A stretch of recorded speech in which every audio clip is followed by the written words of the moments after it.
कर्ण ने कृष्ण से पूछा, मेरा जन्म होते ही मेरी माँ ने मुझे त्याग दिया, क्या अवैध संतान होना मेरा दोष था? द्रोणाचार्य ने मुझे सिखाया नहीं क्योंकि मैं क्षत्रिय पुत्र नहीं था।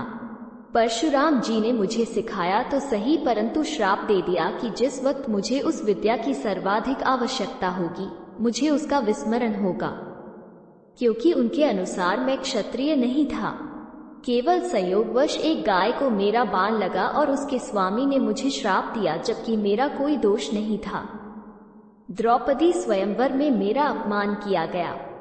माता कुंती ने मुझे आखिर में मेरा जन्म रहस्य बताया भी तो अपने अन्य बेटों को बचाने के लिए। जो भी मुझे प्राप्त हुआ है दुर्योधन से ही हुआ है, तो अगर मैं उसकी तरफ से लड़ूं तो मैं गलत कहाँ हूं? कृष्ण ने उत्तर दिया, कर्ण, मेरा जन्म कारागार में हुआ। जन्म से पहले ही मृत्यु मेरी प्रतीक्षा में घात लगाए थी।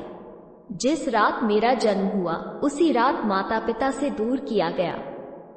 तुम्हारा बचपन खड्ग, रथ, घोड़े, धनुष्य और बाण के बीच उनकी ध्वनि सुनते बीता।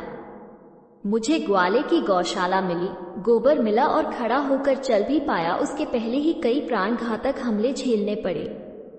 कोई सेना नहीं, कोई शिक्षा नहीं, लोगों से ताने ही मिले कि उनकी समस्याओं का कारण मैं हूं। तुम्हारे गुरु जब तुम्हारे शौर्य की तारीफ कर रहे थे, मुझे उस उम्र में कोई शिक्षा भी नहीं मिली थी। जब मैं 16 वर्षों का हुआ तब कहीं जाकर ऋषि सांदीपन के गुरुकुल पहुंचा। तुम अपनी पसंद की कन्या से विवाह कर सके। जिस कन्या से मैंने प्रेम किया वो मुझे नहीं मिली और उनसे विवाह करने पड़े जिन्हें मेरी चाहत थी या जिनको मैंने राक्षसों से बचाया था। मेरे पूरे समाज को यमुना के किनारे से हटाकर एक दूर समुद्र के किनारे बसाना पड़ा, उन्हें जरासंध से बचाने के लिए। रण से पलायन के कारण मुझे भीरू भी कहा गया। अगर दुर्योधन युद्ध जीतता है तो तुम्हें बहुत श्रेय मिलेगा। धर्मराज अगर जीतता है तो मुझे क्या मिलेगा? मुझे केवल युद्ध और युद्ध से निर्माण हुई समस्याओं के लिए दोष दिया जाएगा।